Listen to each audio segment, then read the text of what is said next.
कहा था कि 5 मिनट का समय देंगे, बाद में सही। इनका कहना है कि वो मना कर रहे हैं। क्या जमीन में हो उसे पूर्ण विस्थापन का दर्जा दिया जाए। ये घोष देते हैं कि हम कृषि विस्थापन क्षेत्र में हमारा व्यापार भी है। उसी संबंध में हमने आज ये ज्ञापन सौंपा है कि भाई हम लोग के बारे में भी कुछ सोचा जाए। नियम संगत जो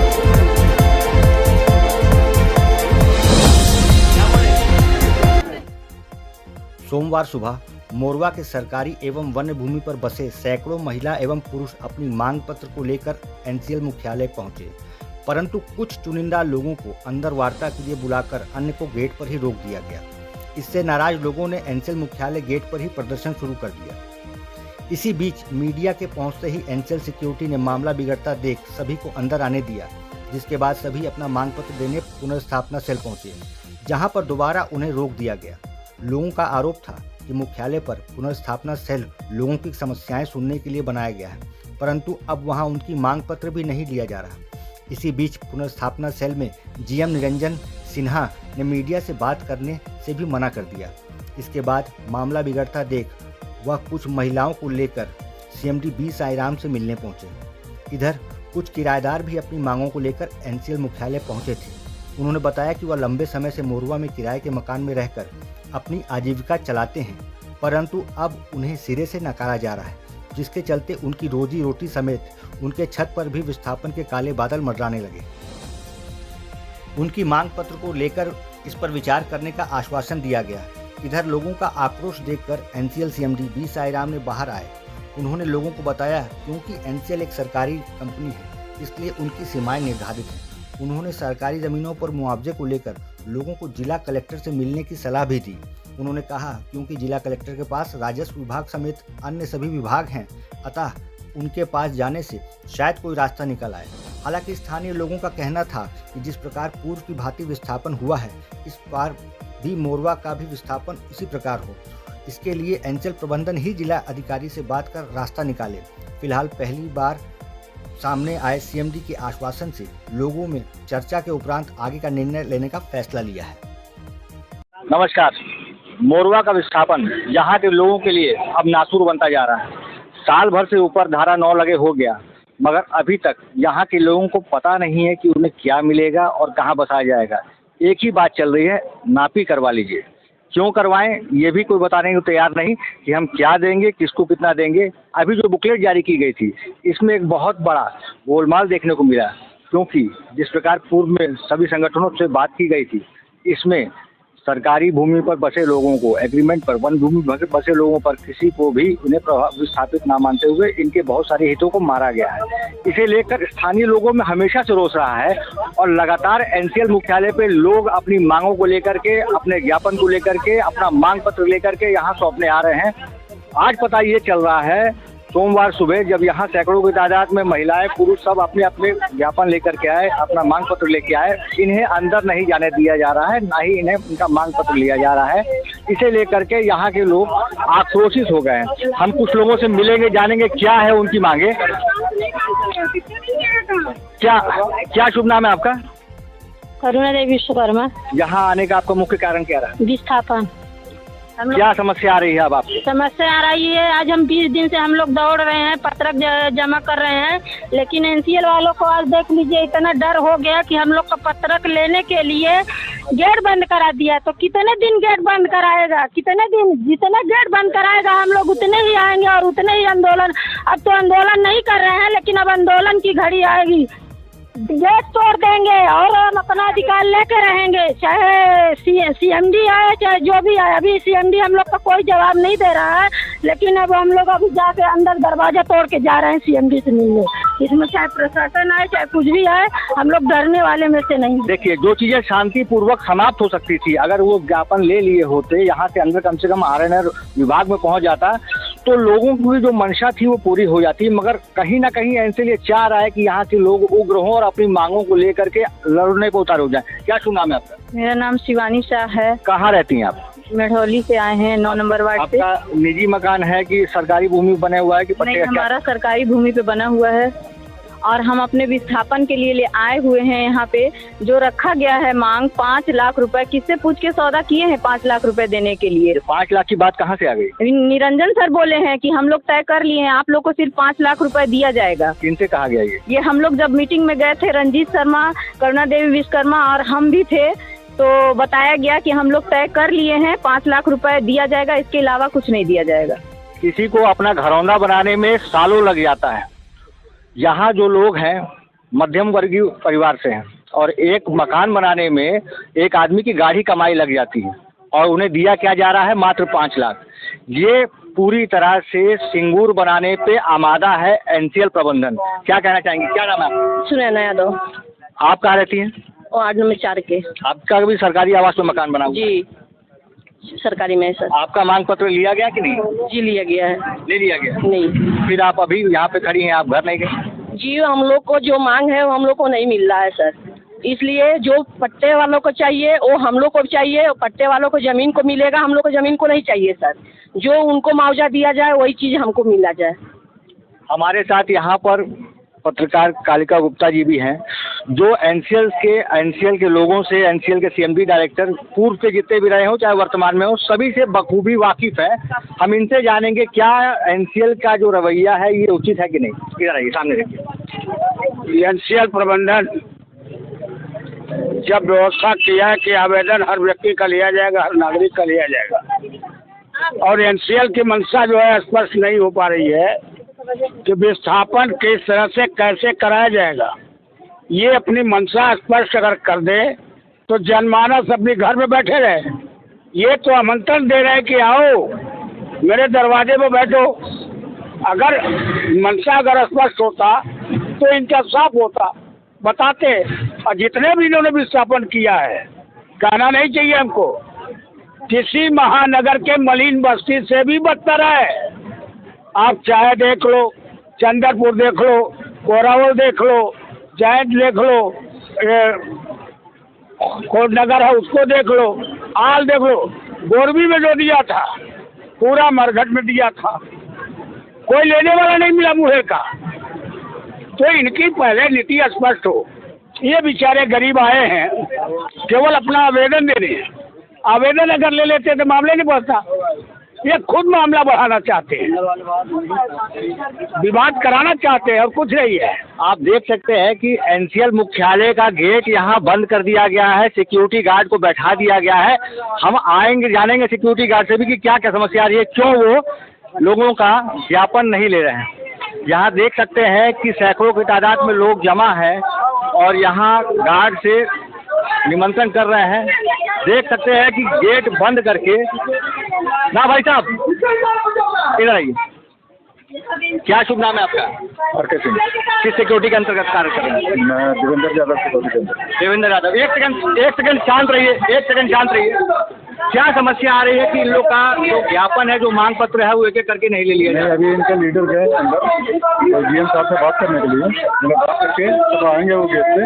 एक बात बताइए, एक मिनट शांत रहो। वही है। अगर वो लीडर होते तो यहाँ सब लीडर कहने का मतलब है इनके गांव का कोई मुखिया है वो गए।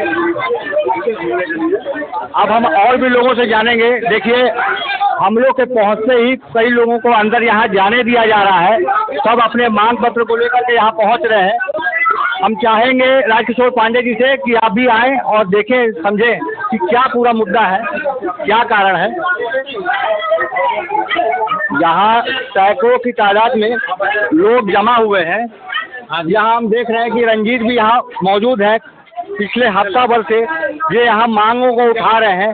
स्थानीय लोगों के मन में एक अलग जगाए हैं। बताइए, आपकी क्या आज बैठक में बात हुई? सर बैठक तो हम सिक्योरिटी गार्ड से रिक्वेस्ट किए सर कि हमको सीएमडी साहब से, हम निरंजन सर से संतुष्ट नहीं है। अफवाह उन्होंने ही फैलाई कि मतलब जो पार्षद ऐसा 5 लाख का फैसला लेकर के चला गया है, हम उसी पर मानेंगे। निरंजन जी है कौन? निरंजन ये जो है विस्थापन मंच के हेड हैं, हम उनसे बात की, हम लोग संतुष्ट नहीं है। हम बोल रहे हैं कि सीएमडी साहब से बात करेंगे। तो क्या सीएमडी साहब से आपको मिलने का समय नहीं दिया जा रहा है? नहीं, वो लोग हमको बरकरार है। जो अंदर इनका टीम में CMD साहब का, जो निरंजन साहब का, वो हमको चिकनी चुपड़ी बातें करके और 4 लोग को, हमारे समाज के लोग को फोड़ करके बोले चल आपको मीटिंग करवा देते हैं। जबकि जो ऑथोराइज रहता है सर, शुरू से हम करुणा जी लीड कर रहे हैं, जो भूमिहीन है, जिनके पास जमीन नहीं है, सरकारी भूमि वाला को, ये क्या करते हैं कि फूट डालो वाली राजनीति करते हैं सर। अभी जो है सिक्योरिटी गार्ड 2 लोग को हमको जबरदस्ती इधर भेजे कि जाइए करुणा जी को, और वो 4 लोग को जबरदस्ती जो ऑथोराइज नहीं है उनको भेज दिए ऊपर। ऑथोराइज वाली जहाँ तक बात हुई हो कि भाई हर कोई अपना मांग पत्र देने के स्वतंत्र है, अगर उन्हें भेजा जा रहा है तो इसमें तकलीफ की बात नहीं, हमको तकलीफ इस बात की है कि हम लोग चाहते हैं कि एक सार्थक चर्चा हो, लेकिन ये लोग सार्थक चर्चा न करके इधर की बातें उधर कर देते हैं। 9 फरवरी 2024 को धारा 9 लगा दी गई थी, धारा 9 प्रभावशील हो गई थी पूरे मोरवा में। इसके बाद आज तक कोई भी चर्चा सार्थक समझ में आई है या नहीं सर? बस हम लोग को चिकनी चुपड़ी बात है, ये जो बुकलेट जारी करते हैं, मिल्स जारी करते हैं, उसमें पहले सबसे था कि सरकारी भूमि वाले को भी इतना जितना लाभ हम देंगे विस्थापन का, सबको, चाहे सरकारी वाला हो या पट्टा वाला, सबको बराबर देंगे। करते आए और सर जब नापी अगर हो गया, हम लोग को बहका करके फुसला करके ऐसे देते गए प्रलोभन कि आप लोग को सब कुछ मिलेगा। जब पूरी नापी हो गई उसके बाद लगता मिनट्स जारी किए 3/3/2025 को सर, उसमें नगण्य था सरकारी वाले का, तभी हम लोग को जो है थोड़ा सा दुख हुआ और हम लोग यहाँ संपर्क करना चालू कर दिए सर। लगता है यहाँ फील गुड फैक्टर एनसीएल का काम आ रहा है। देख सकते हैं कि सभी में रोष है कि एनसीएल द्वारा चिकनी चुपड़ी बातें करके बरगलाया जा रहा है। मैं दिखाना चाहूँगा, ये एनसीएल का मुख्यालय है। हम लोग के पहुँचते ही जैसे ही हम लोगों ने कवरेज करना शुरू किया, यहाँ की सिक्योरिटी ने तुरंत गेट खोला और सभी लोग अब RNR विभाग के सामने यहाँ उपस्थित हो गए हैं। कम से कम हमारे आने के बाद सही एनसीएल ने गेट खोल के लोगों को अब अंदर मांग पत्र लेने के लिए राजी किया है। देखेंगे, जानेंगे अभी हम लोग और भी अंदर में कि क्या किससे मुलाकात होती है, क्या बातें होती है।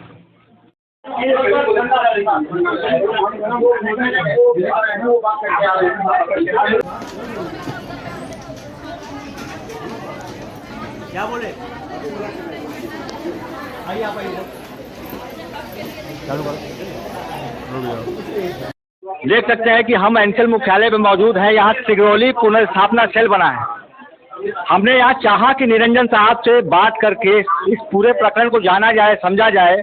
जहाँ पे सिक्योरिटी के लगे अधिकारियों ने उनसे बात करने की कोशिश की, उन्होंने कहा कि वो मना कर रहे हैं। ये पारदर्शिता कहीं से भी नहीं देखी जाएगी कि अगर वो चाह रहे हैं, ठीक है बात चल रही है। हमने तो यही कहा था कि 5 मिनट का समय देंगे, बाद में सही। इनका कहना है कि वो मना कर रहे हैं। क्या सुनना है आपको?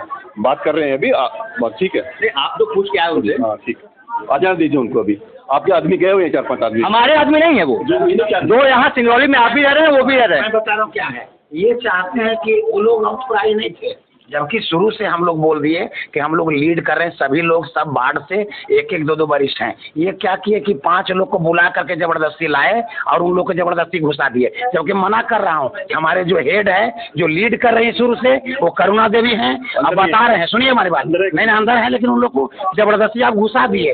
इससे क्या होगा, ये सोच रहे हैं कि हम करके फिर से साइन करवा देंगे और इसको जो हल्का करेंगे इस टीम को। तो ये होने वाला नहीं है। आप जो सोच रहे हैं कि फूट करके और हम लोग को जो एकजुटता को भी भंग करेंगे, ऐसा होने कतई नहीं देंगे।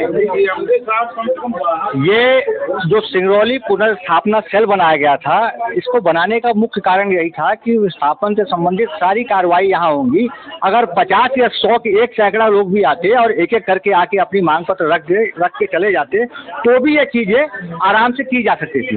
परंतु एनसीएल प्रबंधन ने पहले उन्हें गेट पे रोका, उसके बाद आक्रोशित लोग यहाँ तक पहुँचे और अब ये मिलना नहीं चाह रहे हैं। 4-4, 5-5 आदमी लोगों से ही मिल रहे हैं। यहाँ तो खासकर पत्रकारों से तो दूर का रहना चाह रहे हैं। इन्होंने साफ मना कर दिया कि अभी हम नहीं मिलेंगे, हम बाकी लोगों से मिलेंगे और जानेंगे।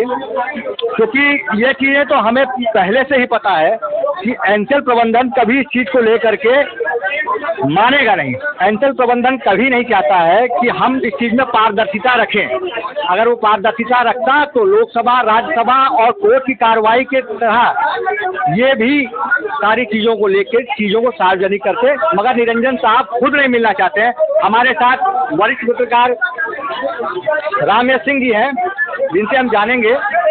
रामेश सिंह जी और चंद्रदेव राजभर जी दोनों यहाँ पे है। चंद्रदेव राजभर जी, फेसबुक पर बहुत ज़्यादा मुखर होकर के अब एंसल के विरुद्ध लिखने लगे हैं विस्थापन के मुद्दे को लेकर के। हम जानेंगे कि क्या कुछ कहना चाहेंगे आप इस बात को लेकर के। फिलहाल अभी नहीं। सिंह जी, आप कुछ कहना चाहेंगे? पत्रकारों से मिलने से साफ निरंजन साहब ने इनकार कर दिया कि अभी हम नहीं मिलेंगे। इनके सिक्योरिटी गार्ड भी इस चीज़ को लेकर भ्रमित है और बोल रहे हैं कि साहब मना कर दिए हैं। क्या लगता है कि यहाँ जो लोग आक्रोशित होकर जमा हुए हैं ये कल की डेट में 200-300 के पहुँच जाएंगे? हाँ पहुँचेंगे, अधिक से अधिक भीड़ इकट्ठा होगी। एनसीएल की लचर व्यवस्था आपको वहीं देखने को मिलती है यहाँ पर? लचर व्यवस्था यही है कि गेट पर नहीं रोकना चाहिए, क्योंकि ऑफिस सेल बनाया गया है, यहाँ तक आने देना चाहिए, भले कुछ कम लोगों को आने दिया जाए। और आपके हिसाब से यहाँ जो वन भूमि में बसे लोग हैं या सरकारी भूमि में बसे लोग हैं जो एग्रीमेंट में जो मकान बना के रह रहे हैं, उन्हें ये चीज़ भ्रमित किया गया कि आपको 5 लाख ही मिलेगा। एक आदमी को अपना आशियाना बनाने में पूरी गाड़ी कमाई लग जाती है और 5 लाख दे के आप उनको बेघर करना चाह रहे हैं। सरकार भी जो 15 साल 20 साल से रहते हैं उनको भी पट्टे दे करके वहाँ पे उनको निवासी बना देती है और एनसीएल यहाँ पे उजाड़ने पे लगी है। क्या कहना चाहेंगे? उनको उचित मुआवजा दिया जाना चाहिए। आप भी लंबे समय से विस्थापन के मुद्दे को कवर कर रहे हैं, लग रहा है कि कहीं ना कहीं एनसीएल अब शोषण कर रहा है यहाँ के लोगों का। हाँ ये लग रहा है। और कुछ कहना चाहेंगे? नहीं, बाकी तो जनता ही बोलेगी जो कहना होगा। चलिए, वरिष्ठ पत्रकार हमारे साथ मौजूद है जो पूरी चीज़ों को कवर करते आए हैं और समझ में आ रहा है इनको भी कि एनसीएल प्रबंधन चीज़ों को लेकर के गलत। निरंजन साहब से मेरा यही निवेदन है, निरंजन साहब से मेरा यही निवेदन है कि इन गरीब जनता का जो घर उजड़ रहा है, जो परिवार लंबे समय से यहाँ पे निवासरत हैं, उनको विस्थापन का पूर्ण दर्जा दिया जाए, विस्थापन की श्रेणी में उनको जोड़ा जाए। बाकी हमारी यही मांग है और कोई मांग नहीं है। जो परिवार लंबे समय से निवासरत है, चाहे वो शासकीय जमीन में हो, एग्रीमेंट की जमीन में हो, उसे पूर्ण विस्थापन का दर्जा दिया जाए। ये धौंस देते हैं कि हम मुकदमा कायम करेंगे, कलेक्टर भिजवाएंगे, जेल भिजवाएंगे। आज देखिए, निरंजन साहब अभी जा रहे हैं, लोग हमसे कह रहे हैं कि वहाँ हमसे जाके मिलो। वो बहुत बड़ी इतनी बड़ी हस्ती नहीं हो गए कि वो आपको मना कर दे और हम उनके पीछे पीछे जाएंगे। एक ज़माना आएगा वो खुद हमारे पास आएंगे। हम उनमें से नहीं है कि एक बार मना कर दे तो हम उनके पीछे पीछे जान लेने के लिए। बहुत बड़े सेलिब्रिटी नहीं हो गए हैं। यहाँ पे विस्थापन की चीज़ों को रखने के लिए उनको यहाँ रखा गया है। अगर वो मीडिया से दूरी बना के रखना चाहते हैं तो रखें, वो CMD रखें उनके, मगर बाद में उनको आना पड़ेगा। मैं फिर अभी और लोगों के साथ आऊँगा, मिलूँगा, जानूँगा कि क्या मुद्दों को लेकर के और भी लोग आए थे। क्यों आप लोगों को लगता है क्या कि निरंजन साहब बहुत बड़े सेलिब्रिटी हो गए हैं कि उनके पीछे पीछे कैमरा माइक लेके दौड़ना पड़ेगा? बस वो अगर नहीं मिलना चाहे हमसे तो हम उनके पीछे क्यों जाएंगे? वो जाएं, उनके CMD जाएं, उनको आना पड़ेगा। ये अब मोरवा को सिंगूर बनाने के राह पे उतर चुकी है एनसीएल प्रबंधन। मैं ये साफ कहना चाहूँगा, लोगों की आक्रोश देखकर ये समझ में आ रहा है। आज हमारे साथ और भी लोग हैं यहाँ पे मौजूद, मैं उनसे जानना चाहूँगा इनका यहाँ पे आने का क्या कारण था। यहाँ देखिए, कैमरा सामने आकर बात। सर हम क्या शुभ नाम है आपका? विकास कुमार नाम हुआ। आपका क्या यहाँ आने का औचित्य है? सर हम लोग किराएदार की कैटेगरी में आते हैं। हम लोग का रोजी रोटी विस्थापन दोनों प्रभावित हो रहा है, क्योंकि हम ये किराएदार में रहते भी हैं और इसी विस्थापन क्षेत्र में हमारा व्यापार भी है। उसी संबंध में हमने आज ये ज्ञापन सौंपा है कि भाई हम लोग के बारे में भी कुछ सोचा जाए। नियम संगत जो कानून संगत है उसमें 5 लाख इम्यूनिटी के बारे में चर्चा किया गया है और हर प्रति वर्ष जो भी उचित लाभ हो वो हम लोग को दिलवाया जाए। हाँ, आपकी मांग अपनी जगह वाजिब है। जो यहाँ रह रहे हैं अपना मकान बना के, उनको तो एनसीएल पूछ नहीं रहा, तो आप उम्मीद लगा के बैठे हैं, अच्छी बात है। उम्मीद तो दुनिया कायम है। आपको लगता है कि ये चीज़ें सफल हो पाएगी? भाई हमारा तो काम ज्ञापन में है, हम तो ज्ञापन दिया है, तो आपको कुछ उनकी तरफ से रिस्पॉन्स मिला? आश्वासन यही मिला कि मैं इस बात को आगे रखूंगा और जो भी मैक्सिमम लाभ हो 5 लाख के कम से कम इसमें कैटेगरी में आपको लाया जाए। 5 लाख की कैटेगरी में आप लोग चाह रहे हैं? आप लोग कितने लोग आए थे? हम लोग 15-20 लोग आए थे अभी। 15-20 लोग। किनसे मुलाकात हुई आपकी? निरंजन सर है कोई, उनसे मुलाकात हुई है। क्या शुभ नाम है आपका? आइए, क्या नाम है आपका? अंजू पटेल। आप भी किराएदार के उसमें श्रेणी में आती हैं? किराएदार के माध्यम से आए हैं और हम लोग को भी कुछ न कुछ मिलना चाहिए। मोरवा में कब से रह रही हैं आप? मोरवा में रहते हुए मेरे को 13 साल हो गए। 13 साल से निवासरत हैं। अभी जो बुकलेट जारी हुई थी उसमें आप लोगों के लिए कोई चीज़ था कि नहीं? आप जी नहीं, कुछ नहीं था अभी। पूर्व में जब विस्थापन मंत्रियों के साथ बैठक हुई थी उनमें तो कहा गया था कि किराएदारों को भी हम लोग, किराएदारों को भी मिलना चाहिए, मिलेगा। और आप बोल रहे हैं कि कुछ भी नहीं मिलेगा। अभी GM सर से बात हुई है, GM सर बोल रहे हैं दुकान को कुछ नहीं मिलेगा, मकान मालिक को मिलेगा। रेंटर को बोल रहे हैं मिल सकता है, नहीं भी मिल सकता है, ऐसी बात की जा रही है। विस्थापित तो छोड़िए, प्रभावित की श्रेणी में भी इन्हें नहीं रखा जा रहा है। इसे लेकर लोगों में मलाल है और ये लोग भी आए हैं। धीरे धीरे एक बड़ा तबका मोरवा का वो एनसीएल की ओर अपना रुख कर रहा है। मुख्यालय आकर के अपनी अपनी मांग पत्र रख रहा है, मांगे रख रहा है। मगर एनसीएल प्रबंधन का रवैया ये देखिए कि पुनर्स्थापना सेल बनाने के बावजूद यहाँ पे लोगों की सुनवाई नहीं हो रही, उनका ज्ञापन नहीं लिया जा रहा है और मीडिया से मिलने से जो जीएम है यहाँ निरंजन दास, वो भी इनकार कर रहे हैं। इस पूरे मुद्दे पर हम लगातार बने रहेंगे और जानेंगे और भी हाल। बना के सीएमडी साहब यही है ना? आप लोग जिनका इंतजार था वो सीएमडी साहब यही हैं। आप लोग धैर्यपूर्वक सुनिए। आदरणीय दीदी लोगों को सबको मेरा नमस्कार। लोगों को नमस्कार। आप हमारे प्रांगण में पधारे, आपका सबका स्वागत है। और अभी हमारे जो दोनों दीदी लोगों से मेरा विस्तार से चर्चा हुआ है। समस्या तो है, लेकिन क्योंकि हम एक सरकारी कंपनी हैं तो सरकार के नियमों के अंतर्गत हमें काम करना पड़ता है। तो उस नियमों के अंतर्गत हमने जो एक फार्मूला बनाया था, उस फार्मूला पे अभी हम लोग रुके हुए हैं। उसके लिए दीदी लोगों ने कहा कि नहीं, थोड़ा सा इसमें और सोचने की ज़रूरत है करके। तो एक हमने विचार किया है कि क्योंकि हम एक बार कलेक्टर साहब से मिल के इस बारे में बात कर चुके हैं, तो एक बार दीदी लोग जो है आप लोगों के मतलब लीडरशिप में दीदी लोग जाके एक बार कलेक्टर से भी मिलेंगे और वहाँ अपनी समस्या रखेंगे। और अगर शासन की तरफ से कुछ इस प्रकार का अनुमति पत्र या अधिकार पत्र या कोई ऐसी धारणा धारक का कोई एक अगर फार्मूला निकल जाता है तो फिर हम लोग इसको फिर और किस प्रकार से बढ़ाने का है वो हम जरूर सोच सकते हैं। पहली सीढ़ी में हम लोग जो है इसको कलेक्टर साहब से मिले। अगले राउंड में जैसे आप लोग मिलेंगे, हमको खबर देंगे, हम फिर जाकर फिर कलेक्टर साहब से मिलेंगे। जी सर। और जरूरत पड़ेगा तो हम भोपाल भी चले जाएंगे। जी सर। भोपाल भी जाके वहाँ से ही मिलेंगे। सर एक बात और बताइए हमको। रास्ता निकलना चाहिए, कागजात सही होना चाहिए। सरकारी कंपनी के लिए सरकार और सरकारी कंपनी के लिए कागजात सही होना चाहिए। कागजात रहेगा तो देने में कोई हानि नहीं है ना। हम क्योंकि अपने पास कागज नहीं है इसलिए मामला फंस रहा है। किस प्रकार से अपन उसको कागज तैयार करें, कहाँ से कागज का फार्मूला निकल सकता है, वो अपने को सोचना है ना। हम लोग मतलब यूं ही कोरी बातें करने से कुछ नहीं होगा, हमको कागजात का व्यवस्था करना मुख्य बात। जो पुराने विस्थापित हैं, जो लंबे समय से हैं, उनके लिए है। बाकी आज मुआवजा के जो आए हैं, जो बनाए हैं, आपके सामने भी समस्या है, बड़ी समस्या। उसके साथ आपको जो डिसीजन लेना है लीजिए। लेकिन जो गरीब परिवार लंबे समय से समझे बात को, हम लोग को कलेक्टर साहब के पास चल करके इतना ही भीड़, इससे ज्यादा हो सके जरूरत नहीं है। नहीं, हम लोग को जाने की जरूरत नहीं, हम लोग बात हो जाएगी। 4 लोग 5 लोग जाइए। सर एक बात आप बात करेंगे सर, आपका मैनेजमेंट बात करेगा। नहीं जाना होगा। रंजीत जी थोड़ा शांत रहिए। मिलते हैं विस्थापन हुआ, हम लोग जहाँ भी हुआ अपना, आज तक तो ऐसा रिकॉर्ड नहीं कि कलेक्टर साहब के पास जाओ तो वहाँ से रिकॉर्ड ले आओ, तो वहाँ से जब हमारा होगा रिकॉर्ड आपको नहीं लाना है। रिकॉर्ड आपको नहीं लाना, रिकॉर्ड सरकार मुहैया कराएगी। इसको कुछ रास्ता निकालेगी। क्या है कि कलेक्टर आपसे बड़ा तो हम लोग नहीं पावर रखते हैं कि जमीन मैं तो बात कर लिया, बात करने के बाद ही मैं यहाँ लाया हूँ। आप बात कीजिए, क्या निकलता है नहीं है। अभी आप बोले सर, पहले रेट कौन निर्धारित किया गया? बाबू ये बोले हैं, सुनिए, हम लोग को कलेक्टर साहब के यहाँ चल। हाँ, पब्लिक का भी अधिकार है। हाँ, तो काहे ना बोलेगा सर, वहाँ ये पब्लिक अपने लिए दौड़ा, पब्लिक नहीं बात करेगा, काहे ना करेगा। हम दे रहे हैं, अगर उनके पास अधिकार है। इतना पब्लिक है, कैसे जाएगी वहाँ तक पहुँचेगी? बताइए सर। हाला नहीं, शांति से ये बताइए। नहीं सुनिए सर, जो हम लोग को यही नहीं है कि जो आप लोग पर्चे वालों को दे रहे हैं वही चीज हम लोग को चाहिए। हम लोग गरीब आदमी है सर। जमीन के कागजात नहीं हो पा रहा है, अभी कानून में नहीं हो पा रहा है। सर हमारी समस्याओं को समझिए, मैं क्यों नहीं देना चाहूँगा, निकालना होगा। ये चीज है सर, सरकारी जमीन का कोई कागज थोड़ी हम लोग के पास है, ये बताओ। कागज कहाँ मिलेगा? परख लीजिए, पट्टा है का? सुनिए, आप सुनिए, सवाल होगा, सुनिए आप। नहीं, 1 मिनट बोलिए। कागजात क्या चाहिए बताएंगे ना? हाँ बताइए क्या चाहिए। नहीं सर, गरीबों 1 मिनट, राजेश भैया 1 मिनट, गरीबों का कागजात में क्या चाहिए आपको? गरीब की कागजात में क्या चाहिए? कागजात में क्या चाहिए? जो मुआवजा दे रहे हैं आप, उस कागजात में अभी आपने कहा कि आप अपने कागजात तैयार करवाइए, उस कागजात में आपको क्या चाहिए? कहाँ बोला कि कागजात तैयार करवाइए, मैं ये नहीं बोल रहा हूँ। एक रास्ता कैसे निकलेगा, उस रास्ता अभी रास्ता अंधकार में है।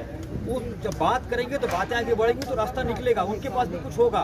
तो मतलब 12 साल से ज़्यादा वालों के लिए कुछ अधिकार पत्र का होगा, जो कि हमने को नहीं मालूम, क्योंकि जमीन के जो नियम है ना वो हम और आपको बहुत ज़्यादा नहीं मालूम है। हमको एक लेवल तक मालूम है, आपको लेवल वो चूँकि जमीन के कस्टडी होते हैं, वो संपदा अधिकारी होते हैं, प्रशासन का राज्य का जमीन के ऊपर सबसे ज़्यादा राजस्व अधिकारी भी होते हैं वो, तो उनके मतलब राजकाज और जमीन इन सब के नियम उनको मालूम होते हैं। तो जब ये समस्या देखेंगे तो उसमें तो कुछ रास्ता निकालेंगे, फिर हम भी बात करेंगे, फिर हम भी बात करेंगे। तो इतना बात से अच्छा एक आर्टिकल जो हम लोग नहीं सोच पा रहे हैं, कोई अच्छी चीज़ निकल के आ जाए।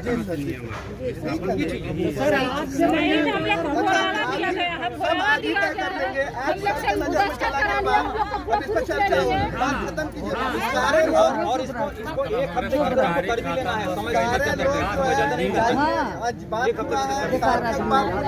आगे फिर हम लोग बात करेंगे, वो बात करेंगे। नहीं राजेश भैया हमसे बोलो 2010 का विस्थापन जो हुआ एनसीएल के पास सब कुछ सबूत है कि आप किस बेस पे दिया है। पहली बार तो विस्थापन कर नहीं रहा है एनसीएल यहाँ। अफसर बताइए कैसा घर का टैक्स लगा हुआ है, बाहर का टैक्स अलग लगता है, पानी का बिल का अलग लगल बा। और मैं इसी महीने के अंत तक में एक बार मैं भोपाल का भी दौरा करूँ, वहाँ पर नहीं जाके